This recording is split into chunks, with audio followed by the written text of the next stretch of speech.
Salah satu prinsip yang penting supaya kita itu terus punya mindset untuk berkembang secara karakter dan pribadi adalah jangan menyalahkan orang lain terhadap keadaan negatif yang kita alami, walaupun orang tersebut yang melakukannya ke kita. Kenapa?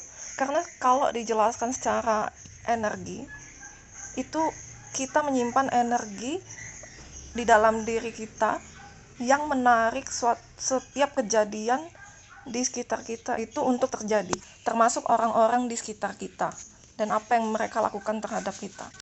Aku pernah baca buku yang menceritakan sebuah riset dilakukan terhadap sejumlah wanita dan sejumlah kriminal. Jadi kalau nggak salah, wanita-wanita itu diwawancarai mengenai karakteristik mereka dan bagaimana mereka menghadapi suatu kejadian yang dianggap menyeramkan lah. Jadi dari wawancara itu, researcher atau peneliti itu bisa memiliki gambaran secara garis besar karakter dari masing-masing wanita tersebut.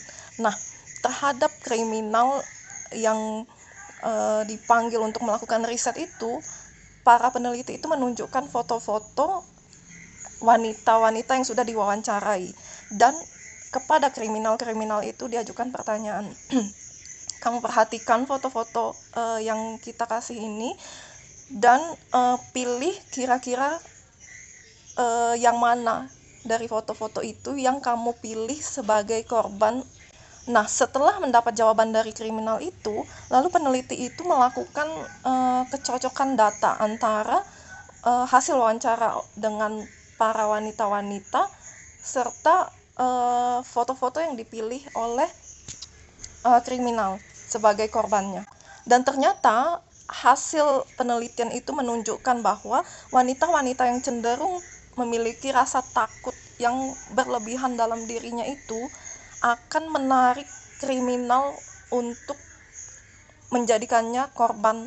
Nah, kalau dijelaskan secara energi sendiri, emosi itu adalah sebuah energi. Dan kalau misalnya emosi ketakutan itu muncul di dalam diri kamu dan tidak bisa kamu hadapin, maka itu akan terpancar ke raut muka contohnya, dan ke energi di sekeliling kita. Nah, kenapa para kriminal itu cenderung untuk menjadikan wanita-wanita yang memiliki ketakutan itu menjadi korbannya? Karena secara tidak sadar, secara alam bawah sadar pun, kita itu masing-masing punya sensitivitas dalam tahap tertentu untuk merasakan energi orang lain. Jadi kriminal-kriminal itu secara tidak sadar pun bisa merasakan wanita yang mana yang memiliki ketakutan terhadap dirinya dan wanita yang mana yang memiliki kepercayaan diri yang besar. Otomatis secara logika, jika kita takut terhadap seseorang, maka seseorang itu pun lebih berani untuk melakukan sesuatu terhadap kita. Tapi kalau misalnya kita memiliki kepercayaan diri yang kuat, otomatis orang tersebut akan mikir-mikir lebih jauh apakah dia ingin mengganggu kita gitu. Karena kalau kita memiliki kepercayaan diri yang kuat, jadi kita bisa berpikir lebih jernih. Karena rasa takut itu biasanya menutupi pikiran kita untuk berpikir lebih jernih dan memikirkan solusi yang bisa kita lakuin. Istilahnya kalau kita lebih pede, itu kita lebih pinter lah ya untuk menghadapi suatu bahaya yang mungkin terjadi ke kita. Jadi itulah contoh kenapa energi yang kita jaga di dalam diri kita itu bisa mempengaruhi tindakan orang lain terhadap kita dan situasi yang kita alamin. Sejauh ini prinsip yang aku pegang adalah aku nggak akan menyalahkan orang lain.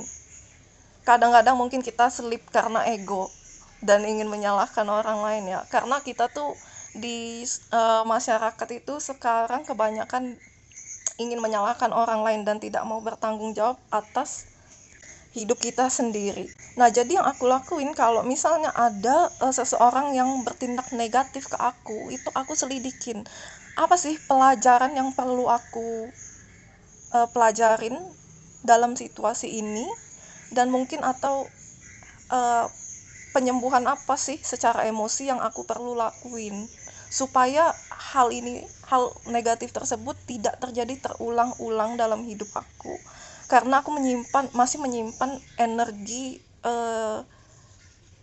atau rasa tidak aman dalam diri aku yang menarik kejadian itu untuk terjadi.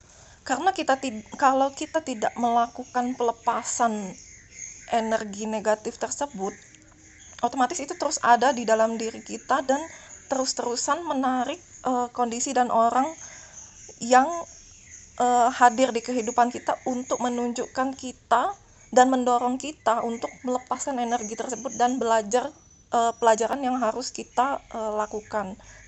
Sebagai contoh pengalaman aku sendiri ya, di beberapa tahun lalu aku tuh punya seseorang yang aku peduli banget dengan kehidupan dia, dan karena aku peduli dan sayang banget, jadi aku tuh terlalu ikut campur dengan masalah-masalah yang dia alamin gitu, dan itu akhirnya membuat aku dan orang tersebut terus-terusan berantem karena istilahnya kami memiliki perbedaan pendapat dan aku merasa terikat dengan masalah dia.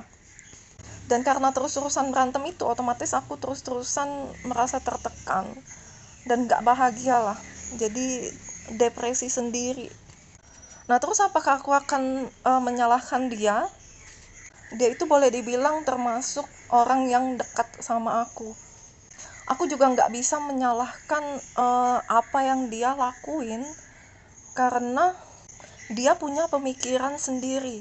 Walaupun menurut aku keputusan yang dia ambil itu kadang-kadang terlalu mau perfeksionis, tapi aku juga nggak bisa menyalahkan dia gitu kan, karena apa yang dilakukan oleh dia itu aku tahu merupakan cermin dari energi aku. Nah di situ jadi setelah aku observasi, aku menyadari kalau aku itu walaupun suka memberi ke orang lain dan menolong orang lain, aku itu harus punya batasan ke diri aku sendiri gitu. Walaupun aku peduli terhadap orang lain, aku harus memiliki rasa peduli yang lebih tinggi ke diri aku. Jadi aku harus menjaga diri aku dulu sebelum aku bisa menjaga orang lain. Itu yang aku pelajarin dari situasi itu. Nah, prinsip ini itu bisa kita aplikasikan ke setiap masalah kita dalam hidup.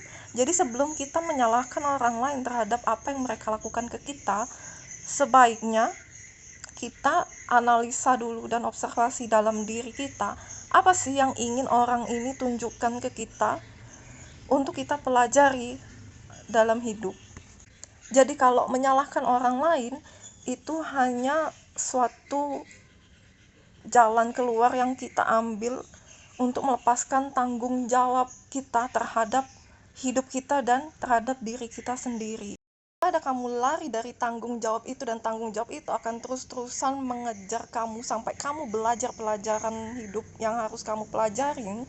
Lebih baik setiap keadaan yang kita hadapin itu kita analisa dan kita kerjakan, pelajari apa pelajaran yang mau ditunjukkan ke kita, sehingga semakin lama hidup kita itu akan semakin ringan karena secara bertahap kita itu melepaskan energi-energi negatif seperti trauma, rasa tidak aman, ketakutan, kekhawatiran dalam hidup.